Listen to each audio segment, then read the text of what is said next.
comme je l'ai dit la dernière fois à Nantes, normalement j'ai un texte que je lis qui est ma conférence écrite. Alors le problème c'est que comme c'est filmé à chaque fois et que c'est en vidéo sur internet, je pense que la plupart des gens ont déjà vu la conférence plusieurs fois et que je ne vais pas refaire la lecture de ce texte, d'autant plus que je lis assez mal. Je ne suis pas très bon lecteur et que je me souviens moi-même de nombreuses conférences auxquelles j'ai participé qui étaient d'un ennui profond. Donc j'ai pas envie de vous infliger ça. Donc cette conférence, je vais la poser là. Je vais pas y toucher. Je vais m'en passer. Et donc, comme j'ai déjà fait une conférence à Marseille, je pense que certains l'ont vu avec le Libre Penseur, où on a abordé certains sujets, une conférence à Rennes, où on a abordé d'autres sujets qui étaient d'ailleurs plus sur le sacré, qui circulent aussi sur Internet. La dernière fois, c'était à Nantes. On a parlé plus de politique, etc. Je vais essayer aujourd'hui de continuer mes digressions en fonction aussi de l'actualité, parce que ça bouge tout le temps en ce moment. Et comme je l'ai dit la dernière fois et que je ne l'ai pas d'ailleurs fait assez, je vais peut-être, comme en plus vous avez attendu, vous êtes énervé, tout ça, passer assez vite à un jeu de questions-réponses, parce que finalement, comme ma position est assez, entre guillemets, complexe, puisque gauche du travail, droite des valeurs, c'est déjà un paradoxe par rapport au système tel qu'il nous a imposé.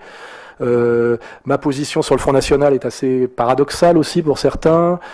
Il y a souvent des gens qui ne comprennent pas forcément exactement où je veux en venir. Alors il y a deux attitudes, il y a des gens qui se disent il a une pensée complexe, puis il y a des gens qui se disent il a un double langage. Il y a beaucoup de gens qui aiment bien penser que j'ai un double langage ou des stratégies cachées, perverses, etc. Bon, ça fait partie aussi de... voilà, là, ça existe tout ça, quoi. Donc je pense que le mieux, assez rapidement, c'est que les gens qui ont des questions précises à poser, les posent et que j'essaie d'y répondre le mieux possible, puisque bon, bah, je suis là pour ça, quoi. Hein, voilà. Et sinon, comme il faut que je démarre un peu pour lancer la salle, je note en permanence des sujets qui m'intéressent. Et je me dis, puisqu'il y a une vidéo, c'est l'occasion de préciser certains points auxquels je réfléchis en ce moment. Et comme vous le savez, j'ai arrêté mon bloc-notes dans Flash, là, pour plusieurs raisons. J'avais envie de commencer par parler de deux sujets qui m'intéressent en ce moment. Notamment un que j'ai compris seulement récemment. Le problème de lunettes, c'est que quand je lève là, il faut que je sois comme ça, parce que là, je peux pas lire, mais si j'ai ça, je vous vois plus. Voilà, comme ça. Ça, c'est l'âge. Commence à avoir du problème pour voir de près. En réalité, j'ai souvent été confronté à des gens qui me disaient moi, je suis un antilibéral, d'une certaine manière, donc je critiquais le libéralisme, et mon propos, c'était toujours de dire nous sommes dans une société entièrement libérale, c'est un problème, etc. Et j'étais face à des gens que je prenais pour des imbéciles, ils me disaient non, la société n'est absolument pas libérale, au contraire, le vrai problème, c'est qu'elle n'est pas libérale. Et à un moment donné, je prenais ces gens-là pour des idiots. Et puis, honnêtement, je me dis, finalement, ils doivent croire à ce qu'ils disent, donc il y a un sens à ce qu'ils disent. Et j'ai réfléchi. Et en fait, je viens de trouver la solution. Donc peut-être cette solution, vous l'avez trouvée vous-même avant moi, mais moi, je trouve des trucs un peu tous les jours, parfois avec du retard d'ailleurs. Et en fait, j'ai compris que moi, je parle du libéralisme philosophique, c'est-à-dire de l'approche du libéralisme par le philosophe. Et le philosophe, quand il parle de ce qu'on appelle l'extension de la logique libérale, c'est-à-dire qu'on est dans un monde matérialiste qui a tendance à tout transformer en marchandise. C'est-à-dire que dans la vision libérale, contrairement à la vision sacrée, tout est possiblement marchandise. Hein. Alors au début, c'est les marchandises, mais après, ça peut devenir le corps de la femme, dans une justification de la prostitution. Ça peut être aussi le corps de la mère, à travers l'idée qu'on peut acheter des enfants, les faire, etc. Et de ce point de vue-là, il est à mon avis certain que nous sommes dans un monde dominé par le libéralisme au sens philosophique, c'est-à-dire de l'extension de la logique libérale, c'est-à-dire que tout est marchandise. D'ailleurs, aujourd'hui, on parle de produits. Hein, quand vous allez visiter un appartement dans une agence immobilière, on dit, la personne qui vous répond, souvent une femme charmante, vous dit nous avons ça comme produit, vous voyez. Et puis après, c'est-à-dire que l'idée que tout est produit. Alors un livre aussi est un produit culturel, n'est-ce pas? C'est-à-dire que on vous dit aujourd'hui dans une émission de livres, Marc Lévy, qui a vendu 300 000 bouquins, c'est-à-dire qu'on vous dit, voilà, c'est un grand écrivain puisqu'il a beaucoup vendu. C'est-à-dire qu'on est sur une notion d'un livre qui est une marchandise et dont la réussite n'est plus la qualité intrinsèque qui serait jugée selon des critères esthétiques, de cohérence, etc., mais sur le fait que ça a beaucoup vendu. Vous voyez, c'était inconcevable du temps de Bernard Pivot dans les années 70. Hein. Il y avait des grands écrivains comme Julien Green qui vendaient jamais plus de 40 000 livres, mais qui étaient considérés comme des écrivains parce qu'ils avaient une œuvre, une vision du monde qui durait depuis 30-40 ans, qui paraissait assez pertinente, etc. Et jamais on leur aurait fait l'injure de dire qu'ils vendaient moins que je sais pas quoi, que la Speakerine qui avait édité ses mémoires chez Robert Laffont. Aujourd'hui, nous sommes systématiquement dans une présentation, notamment, j'en parle pas pour le monde de la musique. Le monde de la musique est entièrement basé là-dessus. Il a vendu 300 000 disques d'or, voilà, etc. Et de ce point de vue-là, nous sommes dans un monde où la logique libérale, c'est-à-dire la logique marchande, a envahi par cercles de plus en plus larges, tout ce qui était de l'ordre d'abord ce qui était de l'ordre de la marchandise, évidemment, c'est-à-dire le commerce de biens alimentaires, d'objets, etc. Mais après, de domaines qui, dans le temps, étaient considérés comme hors marchandise, même d'ailleurs au départ, même dans la société libérale du 19e siècle. Il y avait des choses qui étaient considérées comme étant hors de la marchandise, et on était encore sur une société mixte en réalité, où il y avait encore du sacré, des choses auxquelles la marchandise n'avait pas le droit de toucher. Et ça, on voit que ça a été aboli de façon d'ailleurs accélérée depuis mai 68. Ce qui est intéressant, c'est que finalement, mai 68 a surtout été pérenne comme finalement par sa désacralisation. Hein. Et là, de ce point de vue-là, j'ai raison quand je dis ça, nous sommes dans un monde intégralement libéral. Voilà. Après, j'arrive à la deuxième partie de ma réflexion, c'est que quand je dis ça, je suis face à un type qui, lui, me dit « Non, la société n'est absolument pas libérale ». Et en fait, il dit quelque chose de très vrai, il dit c'est une société entièrement oligarchique, basée sur des privilèges, la menace militaire américaine, etc. Et là, en fait, lui, il parle du libéralisme économique, donc qui n'est pas le libéralisme philosophique. Et le libéralisme économique, c'est de dire, voilà, le marché doit être autorégulé, c'est-à-dire il est une instance politique régulatrice en soi. Et quand on laisse le marché fonctionner, ça produit de la richesse, de la paix, de la prospérité. Et lui, sa remarque, c'est de dire que finalement, le libéralisme n'existe jamais, parce qu'il est toujours sous domination militaire, impériale, etc. Et de ce point de vue-là, c'est vrai. Je ne sais pas si le libéralisme pourrait apporter la paix, etc. Mais il est certain qu'aujourd'hui, nous sommes dans un monde qui n'est absolument pas libéral au sens économique. Car aujourd'hui, nous sommes dans un monde où les gens qui imposent leur logique marchande ne le font pas au nom de critères libéraux, c'est-à-dire loi de l'offre et de la demande, ou comparé sur un marché libre et ouvert, mais entièrement au nom de privilèges oligarchiques, de mensonges, de manipulations, et notamment par la violence. Et je le dis aujourd'hui, la puissance aujourd'hui américaine n'est plus du tout une puissance libérale au sens qu'un pays qui domine par son économie, ce qui était le cas après-guerre, ce qu'on appelait la Pax Americana, c'est-à-dire que l'Amérique du plan Marshall, qui pouvait gérer le monde et imposer une certaine paix par un système de potlatch économique, puisque le plan Marshall était un don non remboursable pour que nous nous alignions sur les valeurs de l'Amérique par un don économique, parce qu'elles avaient peur qu'on s'intéresse au système alternatif qui était le communisme soviétique. Voilà. On était là dans un monde américain qui existait, un peu comme la Pax Americana, et d'ailleurs le monde musulman de la grande époque musulmane, par le commerce, mais le doux et sain commerce. Or, aujourd'hui, l'Amérique est essentiellement une puissance économique en déclin, qui lutte contre le libéralisme, par lequel elle serait vaincue par la Chine systématiquement, par la menace et l'injonction militaire. Vous voyez ? Et donc on est dans un monde de moins en moins libéral d'un point de vue économique et de plus en plus oligarchique, qui ressemble, comme je l'ai dit dans mon bouquin et ailleurs, à l'URSS à l'envers. C'est-à-dire qu'aujourd'hui, nous avons ce que Attali appelle d'ailleurs l'hyperclasse nomade mondiale, qui sont des privilégiés, qui imposent leurs lois et leurs décisions au détriment même de la prospérité économique. On voit aujourd'hui que le système du capitalisme financier américain est un système entièrement destructeur de richesse au sens libéral du terme. Il crée de la désindustrialisation, du chômage et de l'appauvrissement. Hein. Donc on est finalement un monde qui est libéral au sens philosophique, ce qui est assez négatif, c'est-à-dire un monde destructeur du sacré, mais qui quand ça pouvait être encore efficace et positif au nom du libéralisme économique qui a apporté les 30 glorieuses et une certaine prospérité matérielle, ne l'est en plus. C'est-à-dire que nous avons tous les désavantages du libéralisme. Nous avons le libéralisme philosophique qui entraîne finalement la prostitution enfantine et qui justifie la Thaïlande et qui fait qu'aujourd'hui une actrice de hard comme Clara Morgan est invitée à côté, c'est presque une vérité, dans une émission de prime time à côté du père Lamorandais. Hein, ce sont deux acteurs sociaux de la société civile. On a un ecclésiastique et une putain, et chacun fait son boulot. Et finalement, il y en aura même pour vous expliquer que ce que fait Clara Morgan est plus utile finalement pour le l'équilibre psychique des hommes en souffrance, que l'autre qui propose que de la confession. Voilà.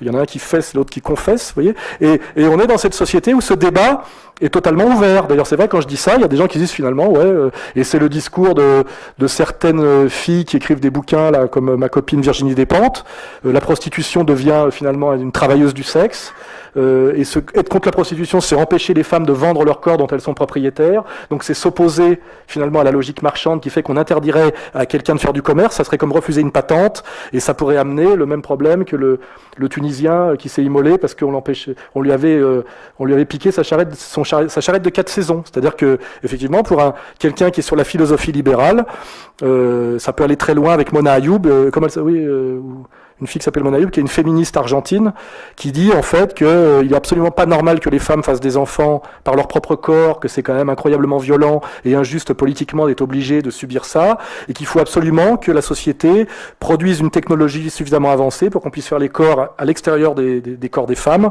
pour que les femmes puissent continuer à aller à la plage en faisant 56 kilos, même si elles attendent un enfant. L'enfant sera dans une couveuse, etc., etc.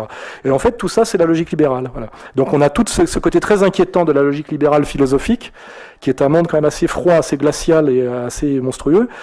Et par contre, là où ça peut être intéressant, qui est effectivement le droit d'entreprendre, des choses dont on prend conscience que c'est quand même un plus quand on voit, par exemple, les blocages de la société cubaine, même si on peut l'expliquer en termes de politique extérieure, etc., ou ce qui a fait écrouler les pays de l'Est, le fait qu'on pouvait, l'État contrôler tout de A à Z, qu'on ne pouvait pas entreprendre, et que c'est quand même très intéressant dans une société humaine, si on a de la volonté et du désir de réussir, et des idées, de pouvoir monter une entreprise avec le droit de le faire, et que l'État vous contrôle relativement, vous en respectez des règles, mais vous ne vous empêche pas de le faire. Or, tout le socialisme historique qui a échoué était une lutte à mort contre l'esprit d'entreprise et le droit d'entreprendre. Alors qu'en fait, on peut penser que le système français, qui était un système mixte sous De Gaulle, une économie dirigée mais en même temps libérale, c'est-à-dire dirigée pour les secteurs clés qui sont l'énergie, les choses qui ont un sens stratégique à long terme, mais par contre une libre société pour la petite entreprise était sans doute un modèle le plus efficace. Bon, bah ça, c'était une défense du libéralisme économique que même moi, marxiste de formation et ancien communiste, je peux faire parce que j'admets les erreurs et qu'effectivement un type qui monte un restaurant et qui est fier d'avoir monté son restaurant à Lyon, c'est un bon sujet puisqu'on mange assez bien. C'est très agréable de pouvoir aller dans un petit restaurant où on connaît le patron avec la carte, etc., où il a toute liberté de produire quelque chose. C'est beaucoup mieux pour ceux qui ont connu les pays de l'Est ou qui ont voyagé dans les pays socialistes que les cantines d'État. Vous voyez, c'est à un moment donné, dans les cantines d'État, on mange de la merde. Vous voyez, donc c'est que ça ne marche pas. Donc c'est dire qu'il y a effectivement des endroits où le libéralisme est quelque chose de positif, quand c'est d'ailleurs contrôlé par une instance supérieure à la fois étatique et sacrée. C'est-à-dire que le libéralisme doit toujours être contrôlé par ces deux instances, ce que la marchandise n'a pas le droit de toucher, les enfants, la question de la vie et de la mort avec l'euthanasie. Aujourd'hui, on voit que Attali défend l'euthanasie au nom d'une bonne gestion des vieux. Les vieux ne servant à rien, en une bonne logique libérale, coûtant très cher à la Sécu, puisqu'on voit que le coût de la vieillesse est exponentiel.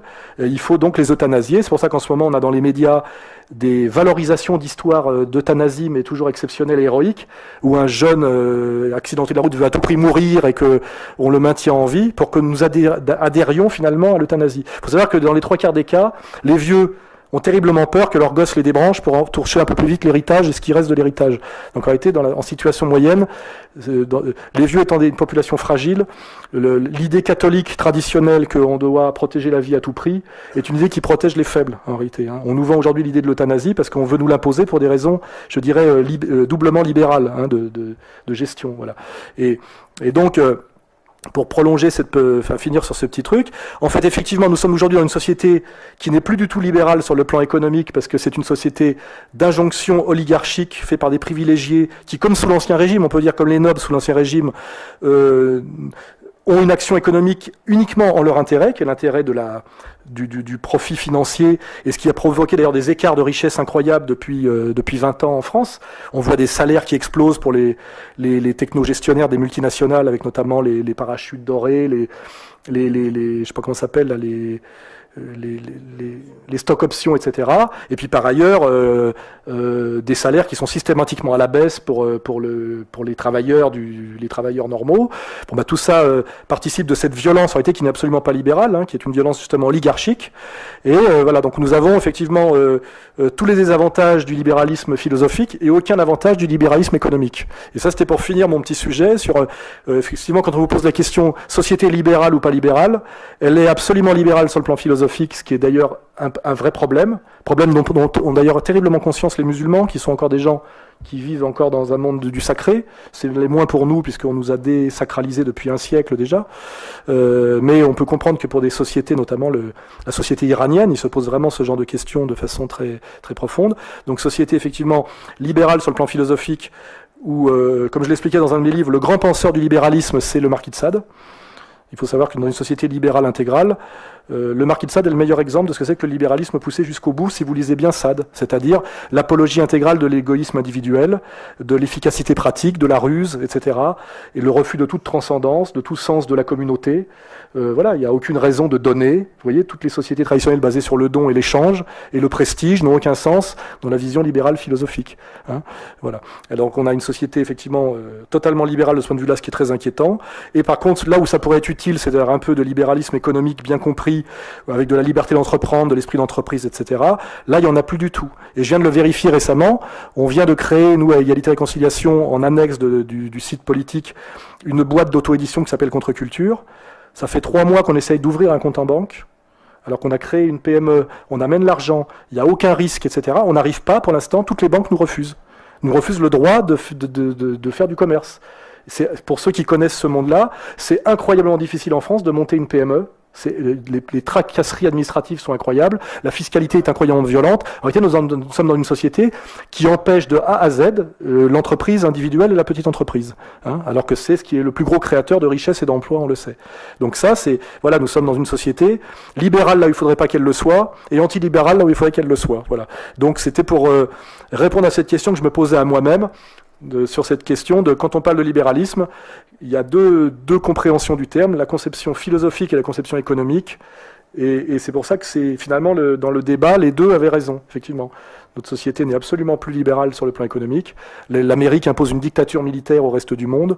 On pourrait même essayer de comprendre pourquoi en ce moment la Libye subit ce qu'elle subit en ce moment. Peut-être que Kadhafi voulait vendre son pétrole aux Chinois et que les Américains, ne voulant pas qu'il le vendent aux Chinois, sont allés lui botter les fesses parce qu'aujourd'hui, c'est comment dirais-je, la concurrence économique se passe à coup de violence militaire. Chaque fois que l'OPEP a eu l'idée de mettre à l'ordre du jour la possibilité d'acheter l'énergie dans une autre monnaie que le dollar, immédiatement il y a eu agression militaire américaine. Il faut savoir aujourd'hui effectivement que le dollar ne s'impose comme monnaie mondiale uniquement à cause du pétrodollar, et ce pétrodollar est imposé, qui est une fausse monnaie, tout le monde le sait aujourd'hui, surtout ceux qui lisent mon bouquin. Vous êtes obligé de vous en servir parce que sinon vous vous faites bombarder la gueule par l'armée américaine. On en est réellement là aujourd'hui, faut le savoir. Saddam Hussein a pu le vérifier. Ça peut expliquer ce qui se passe en ce moment en partie en Libye. Et je pense qu'il y a une autre explication pour la Libye d'ailleurs, puisque je suis sur ce sujet, parce qu'aujourd'hui j'en parlais avec des gens, c'est incroyablement compliqué de comprendre ce qui se passe en Libye en ce moment. Aujourd'hui on apprend que finalement les armées impériales, ce que j'appelle l'Empire, ont bombardé les rebelles. Alors on ne sait pas si c'est une erreur ou si c'est parce que finalement ils ne veulent pas non plus que les rebelles gagnent. Vous voyez et là, l'explication, il y en a plusieurs qui se croisent, et même moi, j'ai pas la réponse. Il y a eu une entreprise de déstabilisation de Kadhafi, qui a succédé au mouvement d'Égypte et de Tunisie, qui devait être sans doute plus spontané. Il y a, selon certains experts comme Lugan, une volonté de couper comment dirais-je, la Libye, qui est un faux pays, en deux, en séparant la Tripolitaine de la Cyrénaïque. Et comme par hasard, la partie que contrôle le moins bien, pour des raisons d'ailleurs ethniques, puisqu'il ne faut pas oublier que dans ces pays-là, la tradition et la fidélité ethnique est beaucoup plus forte que l'identité nationale ou les rapports de classe. C'est ce qu'il faut bien admettre, c'est le travail que fait Lugan d'ailleurs. Quand on fait une pure lecture de rapports de classe en Afrique ou de lecture étatique, on ne comprend jamais rien à ce qui se passe, puisque c'est des États qui ont été créés par la colonisation et qui ne correspondent pas à des cohésions ethniques, et que la famille élargie est encore le premier référent en Afrique et dans le monde arabe. La famille élargie, c'est l'ethnie, et que quand on n'analyse pas les questions selon ces critères-là, on ne comprend pas. Alors évidemment, le fait ethnique est une chose, la manipulation du fait ethnique par les puissances d'argent extérieures en est une autre. C'est-à-dire que quand on veut foutre un pays en l'air, comme on a fait notamment avec la Côte d'Ivoire, on sait que c'est des ethnies qui correspondent au nord et au sud, et on joue effectivement... Alors certains leaders politiques d'ailleurs de l'époque de la décolonisation avaient réussi à créer des consensus, comme d'ailleurs à un moment donné en Yougoslavie, Tito avait créé un consensus croato-serbo-slovène, vous voyez, mais c'est des consensus qu'il est très facile de faire péter, notamment en finançant des petits chefs de guerre et en leur proposant effectivement la clé du coffre. Et en ce moment on a effectivement une Côte d'Ivoire qui est en train d'exploser parce que finalement la Côte d'Ivoire n'a jamais existé et on est en train de retourner à la partition ethnique de ce qui était avant la colonisation et la décolonisation, parce que c'est un peu la même chose. Et après, il faut comprendre effectivement pourquoi on persécute à ce point-là Gbagbo et qu'on lui laisse pas la moitié du pays. Enfin, c'est compliqué. Et pour revenir à la Libye, c'est un peu pareil. On a effectivement un pays qui a vocation à au moins éclater en deux, tripolitaine et cyrénaïque, avec comme par hasard ce qui échapperait à Kadhafi, qui est la partie frontière avec l'Égypte. Hein. Et là, moi, la question que je me pose, c'est parce que c'est un peu ça le jeu politique, c'est que personne ne sait réellement. Pas plus Thierry Messant que moi ou Bernard Lugan, il n'y a que Dieu qui sait, mais on essaie de réfléchir avec les données qu'on a, et c'est un travail de croisement, d'expertise, etc. Et je me dis, ce qui est marrant, c'est que celui qui a voulu le plus qu'on bombarde Kadhafi, alors qu'il avait gagné, il aurait gagné la guerre en 3 jours, hein, si on n'était pas intervenu, c'était Bernard-Henri Lévy. Et moi, je sais que Bernard-Henri Lévy, le seul intérêt qu'il défend systématiquement bec et ongle, c'est les intérêts israéliens. Il se bat jamais pour autre chose. Je pense même qu'il est payé pour ça et depuis très longtemps. Hein, pour ça, il lisait le bouquin de Jacob Cohen qui s'appelle Le printemps des Sayanim, on le vend sur notre site, qui identifie clairement Bernard-Henri Lévy et d'autres comme Kouchner comme des agents israéliens. Hein, voilà. Et donc, je me dis, pourquoi on veut à tout prix botter les fesses de Kadhafi et surtout amener une présence militaire impériale en Libye et particulièrement à la zone frontière de l'Égypte, c'est parce que d'après mes autres informations qui viennent là de gens qui reviennent d'Égypte, parce que c'est compliqué de savoir ce qui s'y passe, il y aurait en ce moment une entente qui s'opérerait en Égypte entre l'armée égyptienne et les frères musulmans, qui serait la clé réellement d'une prise du pouvoir authentiquement égyptien, et là ça pose un problème terrible à Israël, parce que si les frères musulmans et l'armée s'entendent pour gérer le pays.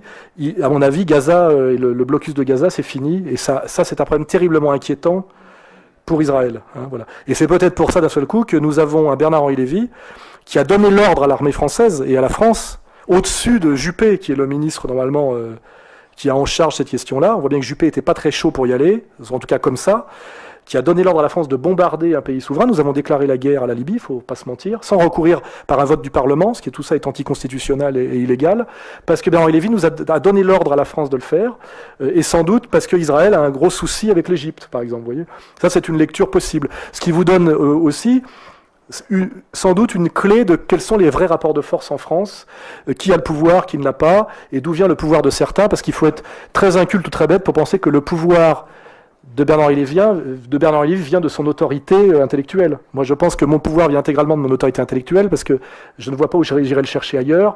Lui, je pense que pour quiconque a étudié son œuvre, son pouvoir ne peut venir que de, comment dirais-je, que je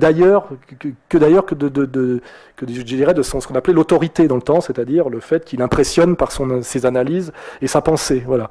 Donc ça, c'est un petit sujet que je voulais traiter à ce niveau, pour justement montrer que la réflexion politique est émouvante, c'est-à-dire que moi j'essaie de comprendre ce qui se passe au Maghreb et dans le monde arabe en ce moment. C'est assez compliqué parce que ça bouge tous les jours.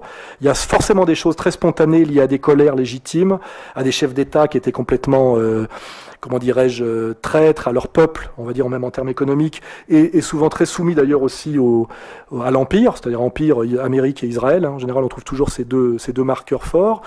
Il n'est pas certain que la révolte contre ces potentats qui ont été assez vite chassés du pouvoir, on a vu Ben Ali, il suffit que l'armée lui ait dit on te lâche et il est parti. Moubarak, ça a été plus long à se décider, mais on n'a pas pu le maintenir non plus. Mais il est très possible que ces colères populaires soient, c'est la stratégie impériale traditionnelle, manipulée et récupérée pour que finalement de ces révoltes ressorte une soumission au nouvel ordre mondial encore plus grande. On voit bien que Ouattara est un cadre du FMI. On voit bien qu'en Tunisie, ils ont essayé de coller au peuple égyptien des types qui étaient formés en Angleterre et qui étaient des purs agents impériaux, ce qui fait que finalement on remplaçait une mafia locale qui était la mafia Ben Ali par finalement des techno-gestionnaires de la multinationale impériale. Hein, c'est comme un peu, vous avez finalement un espèce de bar un peu chiant avec des loupards dans un coin. Alors effectivement, vous dites, ça, je suis content qu'on les ait virés, puis la semaine d'après, vous avez Starbucks. On dit finalement, le bar de loupards était peut-être plus sympa que cette saloperie de chaîne américaine.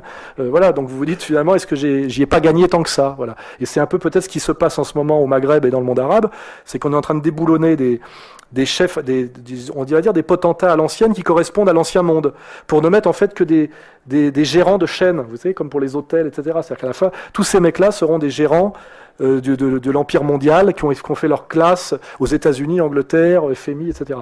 Et ça, on ne le sait pas encore aujourd'hui, mais c'est peut-être ce qu'on va constater. Et il y a un bras de fer permanent en Tunisie en ce moment, hein, avec le peuple qui est d'ailleurs assez mature, parce qu'en fait, les Tunisiens ont refusé jusqu'à présent tout ce qu'on leur a proposé. Les Égyptiens ont aussi beaucoup résisté. Ils se sont pas contentés de virer comme nous on a viré Louis XVI, vous voyez, ils ne se sont pas contentés de ça, ils n'ont pas eu derrière la loi Le Chapelier, et finalement la bourgeoisie, voilà, pour l'instant ils n'ont pas perdu ce combat, hein, ce combat post-révolutionnaire, on va dire, c'est qu'ils refusent beaucoup de ce qu'on leur propose. Alors on leur propose un agent américain, ils l'identifient, un agent anglais, pour l'instant ils essayent quand même d'accéder une représentation politique qui correspond aux intérêts de leur pays. Mais ce combat se prolonge en Tunisie, encore en ce moment, et en Égypte aussi. Voilà. Et d'après les infos que j'ai, en Égypte, ça se passerait pas trop mal, c'est-à-dire que il y aurait des forces réellement égyptiennes qui tenteraient à passer des accords pour essayer d'échapper comment dirais-je, à ce qui était le cas sous Moubarak, c'est-à-dire l'Égypte entièrement sous contrôle impérial, avec ce déshonneur pour le peuple égyptien qui se sent très solidaire du malheur des Palestiniens et qui fait un boulot dégueulasse, qui est un boulot de gardien de camp, il faut le dire, si on veut faire des parallèles, c'est-à-dire de participer à la souffrance de Gaza, parce que effectivement, il bloque Gaza pour Israël, quoi, je veux dire. Et c'est une des choses sans doute qui a déstabilisé beaucoup Moubarak, c'est-à-dire que ces potentats locaux étant obligés de se soumettre à l'Empire, notamment sur la question israélienne, c'est souvent ce qui les discrédite totalement par rapport à leur peuple, qui eux, c'est évident, sont en général des musulmans culturels très attachés à la cause palestinienne, et notamment depuis en plus que la cause palestinienne a revêtu un caractère religieux qui a été voulu au départ, il faut le savoir, par l'entité sioniste, qui a joué la carte du Hamas, et comme du Hezbollah d'ailleurs, contre le FPLP, c'est-à-dire contre dans le temps des mouvements qui étaient laïques et marxistes. Hein, voilà.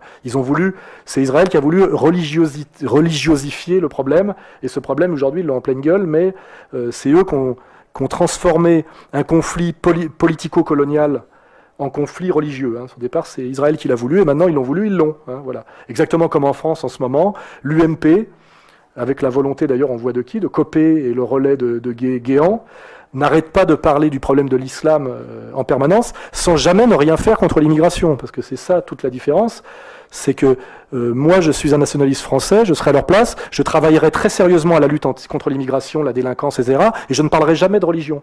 Je ferai le boulot honnêtement. Eux ne font rien, et ne font que jeter de l'huile sur le feu en ethnicisant le problème. Parce qu'effectivement, on sait très bien que le musulman est issu du Maghreb, etc. C'est-à-dire qu'il y a vraiment aujourd'hui, de la part de responsables politiques et qui sont au gouvernement, un travail qui est ouvertement un travail de délinquant, c'est-à-dire d'accélérer, de favoriser ce qu'on appelle le choc de civilisation et de travailler à la guerre civile. Alors que normalement, leur travail serait effectivement de régler le problème que pose l'immigration par un travail quotidien administratif discret, sans discours, qui pourrait être très bien fait, qui est d'ailleurs validé par la plupart des musulmans français. Hein. Ça, je fais remarquer que les 3/4 des musulmans ne s'assimilent ni à la délinquance ni à l'immigration. Il n'y a que l'extrême gauche dans son infinie stupidité et les sionistes dans leur infinie perversité pour systématiquement imposer dans l'inconscient collectif le fait que musulman égale immigré égale délinquant. C'est-à-dire que quand vous attaquez la délinquance, il y a une Ouria Boutelja qui se met à monter au créneau au nom de l'islam. Elle n'est pas musulmane, et je vois pas en quoi défendre les délinquants aiderait, je dirais, les Français originaires de l'immigration. C'est vraiment faire le travail pour l'ennemi. Hein, voilà. Donc ça, c'est une remarque que je fais systématiquement.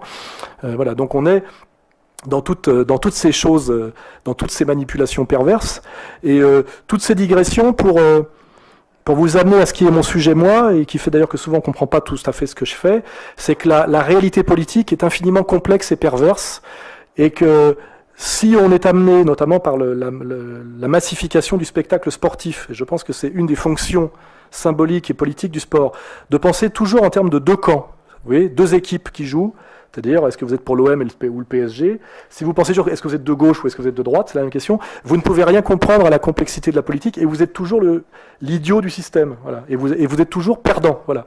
On voit très bien aujourd'hui que si on réfléchit à la prochaine présidentielle, Sarkozy a été élu sur un mensonge, qui était d'ailleurs un mensonge, qui était de promettre la même chose que le Front National, hein, c'est-à-dire de la sécurité, de la fierté nationale, de l'identité, du drapeau français. Immédiatement, il a fait venir tous les mondialistes, les Kouchner, etc. Il n'a strictement rien fait de ce qu'il avait promis, à part détruire le Quai d'Orsay, l'armée française, etc. Enfin, il l'a fait. Maintenant, il est carbonisé. Il a fait le boulot pour l'Empire et il est carbonisé. L'Empire lui donnera sans doute un gros chèque pour qu'il parte aux États-Unis avec sa femme et qu'il monte un cabinet d'avocats ou un truc comme ça. Parce que je pense que son rêve maintenant, c'est de devenir riche après avoir eu le prestige et il lui faut la fortune. Mais derrière, qu'est-ce qu'on nous propose? L'alternance, revoter à gauche, vous voyez, avec Strauss-Kahn, qui est la continuation du processus de soumission français à l'Empire. C'est-à-dire, c'est encore aggravé. Et l'abruti se dira, vous l'entendrez tous les jours dans les bistrots, on s'est bien fait avoir par la droite, il y en a marre, moi je vais revoter à gauche. Et à gauche, ça consiste à voter pour le patron du FMI, vous voyez, qui est encore, selon les critères sérieux, plus à droite que Sarkozy. Même Mélenchon le dit, vous voyez. Ce qui n'empêchera pas Mélenchon d'appeler à voter Strauss-Kahn s'il est face à Marine Le Pen au deuxième tour, au nom de la lutte contre la menace fasciste. Vous voyez. C'est en quoi la politique est un jeu incroyablement pervers, puisque c'est un jeu qui vous, comme un labyrinthe, qui vous ramène toujours à la case couillon, c'est-à-dire le pouvoir n'est jamais pour vous et ça ne vous rapportera jamais rien en termes de décision économique. Et c'est très bien fait, je veux dire, c'est un système de domination. On peut tout dire, il faut être un gauchiste de 18 ans pour dire que c'est des imbéciles, c'est tout ça des imbéciles, c'est du génie. C'est ce que j'appelle Satan, moi, hein, c'est le diable. C'est-à-dire que c'est incroyablement pervers, parce que ça consiste à nous pousser toutes les victimes du système à se battre entre elles, hein, c'est le diviser pour régner, à se servir des faux espoirs et des fausses générosités pour les retourner en leur contraire. Et on le voit d'ailleurs chez des tas de jeunes qui croient bien faire en allant voter Besancenot, qui croient bien faire en adhérant à Ni pute ni soumise ou à je sais pas quoi, touche pas à mon pote. On a le recul historique aujourd'hui, plus l'analyse que j'ai faite avec d'autres d'ailleurs, pour bien comprendre qu'à chaque fois on s'est fait rouler dans la farine. Voilà. Et d'où moi mes positions provocatrices souvent, et mes alliances qui ont un sens à la fois, je dirais, pédagogique, un sens politique, puis un sens de démystification. C'est-à-dire que oui, je préfère Le Pen à Julien Drey, il n'y a pas de problème. Oui, si aujourd'hui les Français d'origine immigrée sont dans la merde, alors que ça fait 4 générations qu'ils sont là et qu'on les traite encore d'immigrés, alors que leur père et leur grand-père pratiquement sont nés ici, c'est pas à cause du Front National, il n'a jamais été au pouvoir. Par contre, le PS a fait un travail incroyablement pervers pour expliquer aux jeunes issus de l'immigration, que leur destin c'était footballeur ou danseur de hip-hop ou tagueur, voyez, ce qui par ailleurs d'ailleurs est puni par la loi comme dégradation, voyez, voilà. Et à un moment donné, moi ce que je dis, c'est des choses comme ça, on peut tout reprocher à Le Pen, mais le problème c'est que sur le plan symbolique, parce qu'il n'a jamais exercé le pouvoir une seule minute. Par contre, ceux qui ont exercé le pouvoir et qui prétendaient nous défendre, ça peut être les travailleurs français, les Français d'origine immigrée, la classe moyenne d'ailleurs, on peut le dire, si on associe l'UMP et le PS, qui votent d'ailleurs, on le sait, 93% des lois européennes ensemble, les vraies décisions venant de l'Europe, donc en fait c'est le même mouvement. Si on additionne tout ce qu'ils ont fait depuis 30 ans, ça a été systématiquement en défaveur du prolétariat et du monde des petits salariés, des entrepreneurs de la classe moyenne, des Français d'origine immigrée. Je vois pas dans quel secteur ils ont favorisé, à part le secteur de la rente financière, hein. Je veux dire, c'est une analyse économique objective, partagée par tous les experts honnêtes et sérieux. Et le seul truc et là, vous avez aujourd'hui Martine Aubry qui revient. Ouais, on pourrait faire un gag de Groland, une vieille pute de 60 ans habillée en blanc avec du rouge à lèvres et qui dit j'existe de me marier à l'église, je suis vierge, vous voyez. Elle arrive pour vous dire en gros que ça y est, elle va remettre la France, enfin voilà, elle va régler les problèmes, comme si elle arrivait de nulle part, quoi. Je veux dire, alors qu'elle participe à la mascarade depuis, j'ose même pas, je pense que j'étais même pas né qu'elle était déjà là, qu'elle est la fille de son père, Jacques Delors, qui est un peu le prédécesseur de Strauss-Kahn, hein. Il faut savoir, en termes dans l'oligarchie mondialiste. Et il y a quand même, grâce au travail des médias, à la bêtise, et notamment au relais des éducateurs abrutis de l'éducation nationale, qui sont...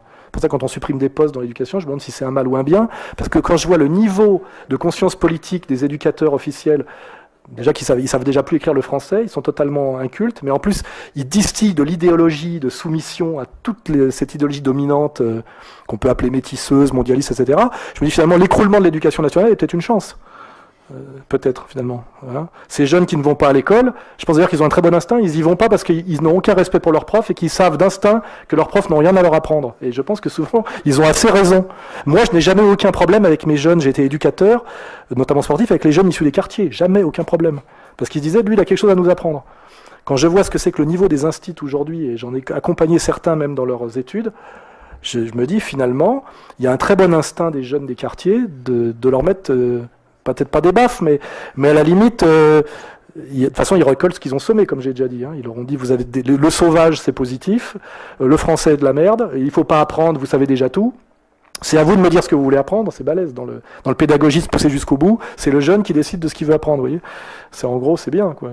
Et je me dis finalement, cette catastrophe à laquelle on assiste en ce moment est d'abord totalement, elle a du sens, et finalement ce rejet de l'éducation nationale par la jeunesse, sauf par la jeunesse, même peut-être pas par la jeunesse bobo, mais qui à mon avis est encore beaucoup plus conne que la jeunesse immigrée, et finalement, la preuve qu'il y a un vrai instinct chez l'humain, qui est l'instinct fonctionnel de survie, que quand même il a un peu conscience, quand il n'est pas complètement submergé par du concept fallacieux, de ce qui est bon et mauvais pour lui, quoi. Et les types, ils voient pas très bien pourquoi ils iraient jusqu'au bac pour apprendre que des conneries, qui ne leur servent qu'à être chômeurs, et qui sont essentiellement des mensonges sur les droits de l'homme, des mensonges sur l'histoire de France, des mensonges sur la colonisation qu'on attribue à la droite alors qu'elle a été faite entièrement par la gauche, je le rappelle. Hein, il suffit de lire Jules Ferry face à Clémenceau, comme je l'ai mis dans mon bouquin, où en réalité, comme moi je m'intéresse à tout ça, n'est qu'une succession de mensonges de A à Z, et qui fait d'eux finalement des abrutis qui ont les moyens de se défendre par rapport au système. En fait, il y a un vrai travail de soumission. Hein, voilà. C'est-à-dire, ça en fait des soumis, effectivement, au système. Voilà. Et donc, toutes ces provocations avec lesquelles je joue m'amusent déjà, me fait plaisir, mais ont à mon avis un sens politique. Hein, voilà. Et c'est pour ça que je suis souvent à front renversé. Je dis, bon, il y a de moins en moins de profs, tant mieux, ça fera de moins en moins d'abrutisseurs de la jeunesse. Finalement, Le Pen est le plus sympa des hommes politiques. Bon, je l'ai rencontré, je le connais bien, je connais tous les autres, c'est vrai en plus. C'est vrai pratiquement, c'est le plus sympa de tous. Les autres, passer un dîner avec Le Pen et passer un dîner avec Besancenot, je peux vous garantir que vous vous marrerez beaucoup plus avec Le Pen, il est plus sympa, il connaît tout le répertoire de la chanson française, Damia, Fréhel et Edith Piaf, et alors que l'autre, il essaie de chanter faux les vieux tubes ringards de Joe Star, quoi. Je veux dire, ce qui croit en plus que Joe Star est encore quelqu'un qui représente... il s'est plaint d'avoir pas les musulmans. Il dit, je comprends pas que j'ai pas eu les musulmans en banlieue. J'avais pourtant une photo avec Joe Star. Pour vous dire, comme il connaît bien la sociologie, il a pensé que Joe Star, ça lui amenait les musulmans. Vous voyez. Voilà. Enfin voilà, donc tout ça est assez drôle finalement. Si on n'est pas chômeur et qu'on vit pas dans les quartiers difficiles, on peut trouver ça drôle. C'est vrai que pour ceux qui vivent dans les zones de non-droit et dans la précarité sociale, je reconnais que c'est pas drôle du tout. Et à ce jeu-là, à ces gens-là, je leur dis d'ailleurs que ils ont totalement raison de vouloir faire la révolution, et que je pense que si on peut la faire, on la fera, et qu'on a inventé un instrument assez moderne à une époque qui s'appelle la guillotine, et je pense même qu'on pourra accessoirement la ressortir pour un certain nombre de gens qui, si un jour la France reprend le pouvoir sur elle-même, qu'à un moment donné la France a été dominée par l'Angleterre sous Jeanne d'Arc qui a un peu repris le pouvoir d'elle-même, sont des gens qu'on pourrait légitimement faire rechercher par contumace, condamner au moins, je dirais, à l'indignité nationale et à la prison à vie, comme on l'a fait en envoyant à l'île du Diable un certain maréchal Pétain. Je pense que, je le dis honnêtement, je ne sais pas si c'est filmé, mais ça mérite, à mon avis, largement d'être jugé pour haute trahison, si jamais nous reprenons un jour le pouvoir sur notre pays. Oui. Objectivement, tout ce qu'il a fait depuis 5 ans est de la haute trahison par rapport aux intérêts de la France et du peuple français. Il n'y a aucun doute là-dessus. Voilà. Et je ne pense pas que Strauss-Kahn est là pour réparer le truc. Voilà. Donc nous sommes, comme ça justifie aussi mon bouquin, dans une période très étrange et très intéressante, parce que moi j'ai vécu les années 90-2000, là c'était vraiment très déprimant. Fukuyama nous parlait de la fin de l'histoire, en gros tout était verrouillé, l'URSS était tombé, le paradis reaganien régnait sur le monde, on avait l'impression que c'était voilà, le monde de George Orwell. Alors aujourd'hui, nous sommes quand même dans une période d'accélération et où les choses se voient, c'est-à-dire qu'on commence à identifier certaines choses. Dieudonné a fait aussi pas mal le boulot. On commence à pouvoir libérer un peu ce que j'appelle la parole gauloise, et pas seulement avec Éric Zemmour, on peut le faire aussi avec Alain Soral et Dieudonné. On parle pas tout à fait des mêmes sujets d'ailleurs, mais tant mieux, je veux dire que on est dans une période où la domination est très puissante, mais en même temps où elle est très identifiée comme domination illégitime. C'est pour ça que je trouve que ça ressemble à la fin de l'URSS. Le pouvoir soviétique n'a jamais été aussi puissant en apparence sous Brejnev, alors qu'il était totalement vermoulu de l'intérieur. Hein, on est dans un monde aujourd'hui, je crois, pour les gens qui ont un peu de lucidité, où il y a la Pravda, c'est-à-dire France 2, TF1, Le Monde, Libération, voilà, c'est la Pravda, on sait que c'est que du bidon, avec les intellectuels clés, Bernard-Henri Lévy, machin, les émissions de Franz-Olivier Gisbert et Guillaume Durand, ça s'appelle pas quoi, les Français parlent aux Français, enfin je sais pas, des trucs gaguesques comme ça, où tout le monde sait que voilà, c'est un défilé de francs-maçons, d'agents impériaux qui sont là pour raconter à peu près n'importe quoi. Et par contre, les gens sont sur Internet, cherchent des trucs, discutent entre eux, et notamment une des choses que je disais tout à l'heure à la personne avant vous, c'est je viens de vendre 20 000 bouquins en un mois, 4 fois plus que Bernard-Henri Lévy pour son dernier bouquin, avec un boycott intégral des médias dominants. Hein, pour un livre qui est au cœur de l'actualité et qui devrait faire débat. Et ça, c'est très agréable. C'est très très agréable de savoir que Bernard Lévy vend 4 fois moins de livres que moi, alors qu'il a toutes les émissions, et que moi, j'en vends 20 000, ça veut dire que je rentre dans les livres des meilleures ventes de l'Express, du Nouvel Obs, en ayant 0 média officiel. Tout ça par Internet, etc. Ce qui veut bien dire que la situation actuelle ressemble un peu à l'époque de l'URSS. C'est pour ça que moi, je dis que je suis un intellectuel français dissident.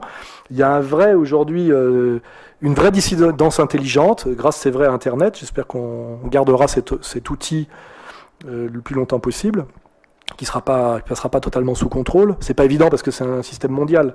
Et donc, comme la police est encore nationale, c'est un peu difficile de le bloquer.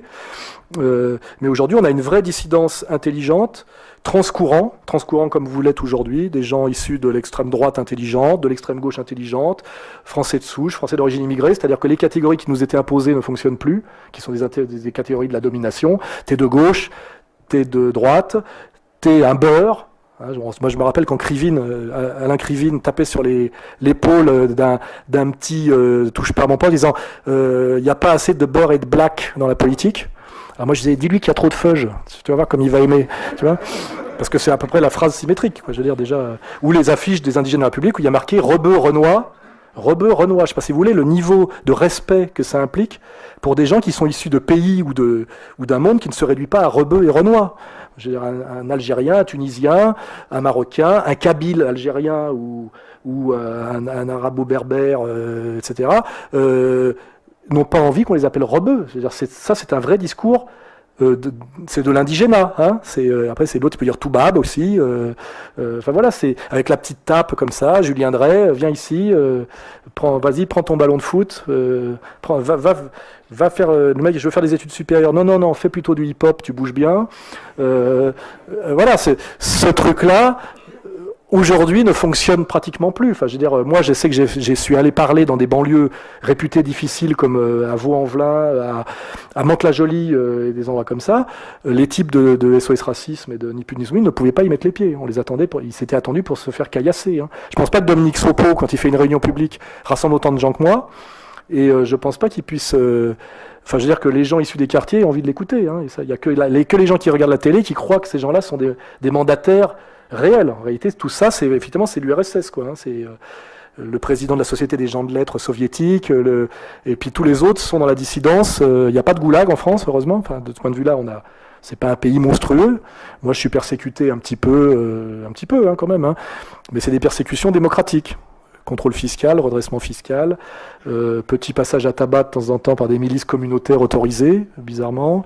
Voilà, enfin des petits trucs, mais je reconnais que c'est pas monstrueux. Vous voyez, ce soir, on nous a pas annulé la salle, il n'y a pas de. On savait pas que c'était moi, hein, d'ailleurs, on a oublié de préciser que c'était moi qui venais, parce que sinon à chaque fois 1 heure avant, la mairie nous la supprime, hein, et on se retrouve tous sur le trottoir. Enfin, voilà. Donc, on est dans ce monde très complexe. Des catégories qui nous sont imposées, mais auxquelles de moins en moins de gens croient.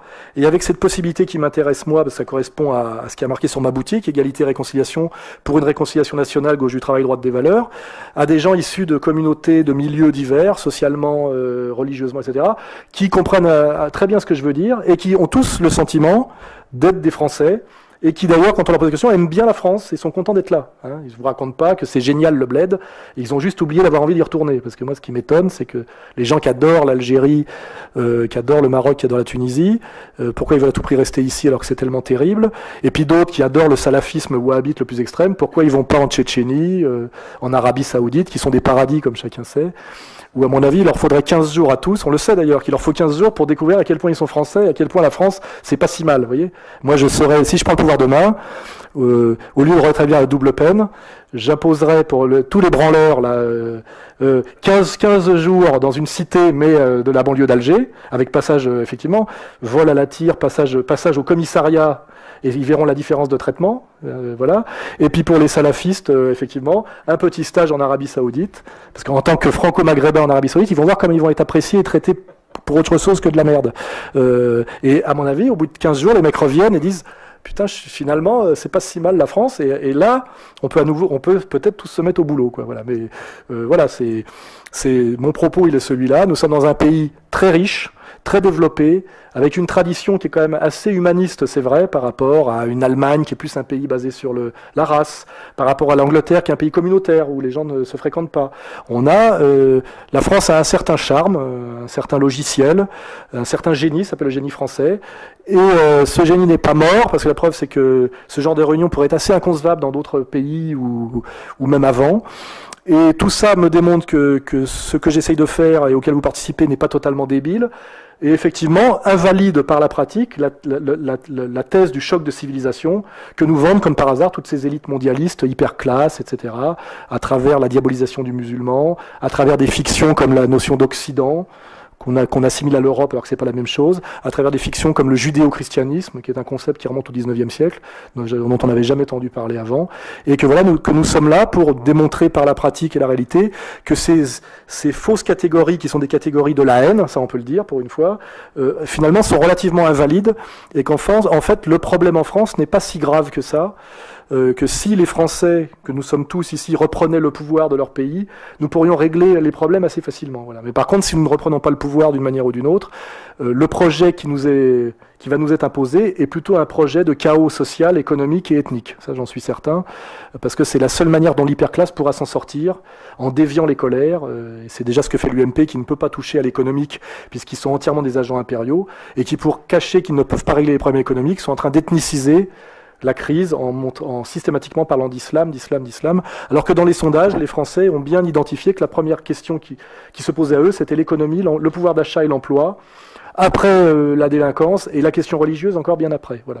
Donc, voilà, j'ai fini sur ce petit présentation globale de ma vision des choses, et maintenant, je vous propose de me poser des questions, et j'essaierai d'y répondre du mieux possible. Merci.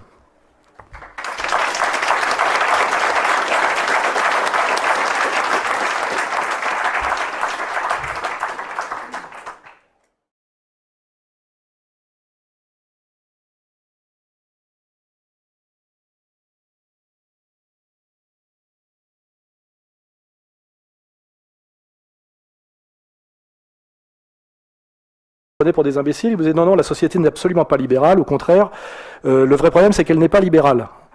Et à un moment donné, je prenais ces gens-là pour des idiots, et puis honnêtement, je me dis, finalement, ils doivent croire à ce qu'ils disent, donc il y a un sens à ce qu'ils disent. Et j'ai réfléchi, et en fait, je viens de trouver la solution. Donc peut-être cette solution, vous l'avez trouvée vous-même avant moi, mais moi, je trouve des trucs un peu tous les jours, parfois avec du retard d'ailleurs. Et en fait, j'ai compris que moi, je parle du libéralisme philosophique, c'est-à-dire de l'approche du libéralisme par le philosophe.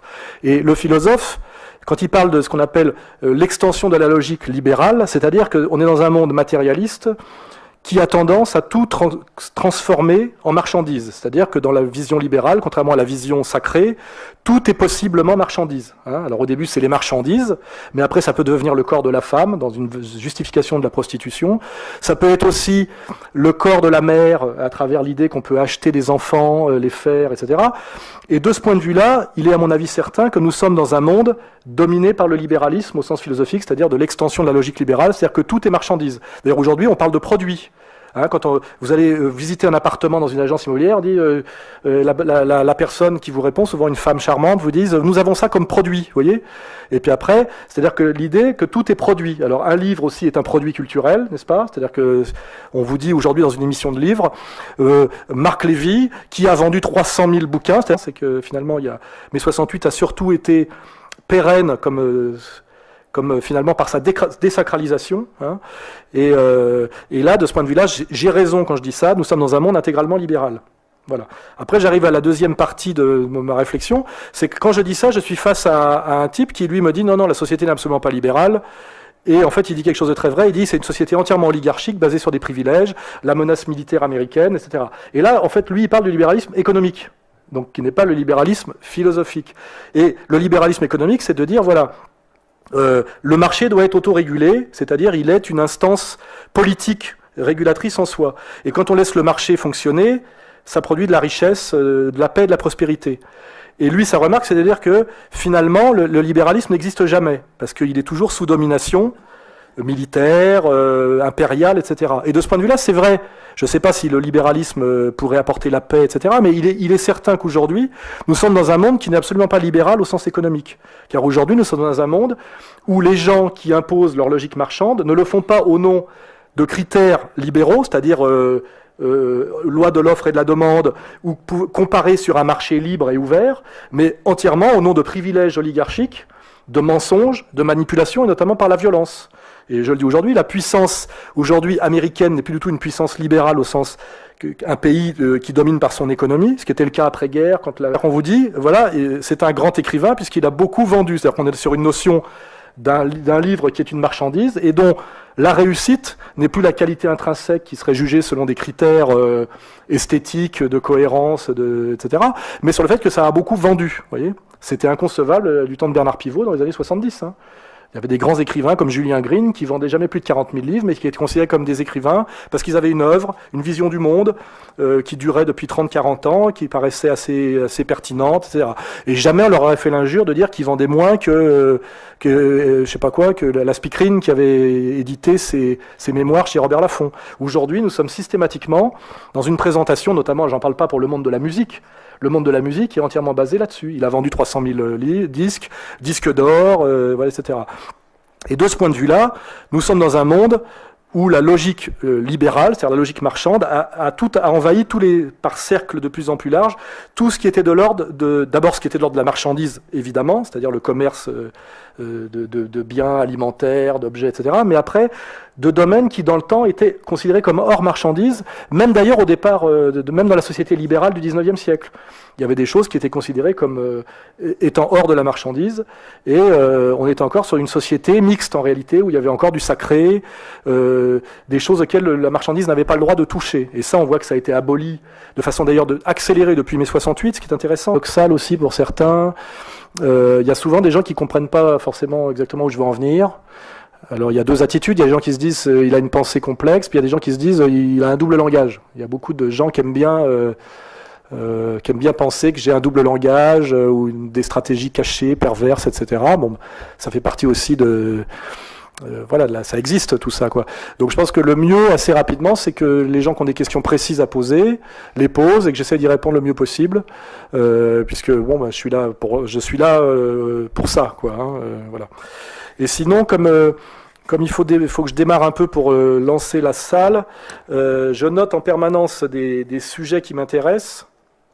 Et je me dis, puisqu'il y a une vidéo, c'est l'occasion de préciser certains points auxquels je réfléchis en ce moment. Et comme vous le savez, j'ai arrêté mon bloc-notes dans Flash, là, pour plusieurs raisons.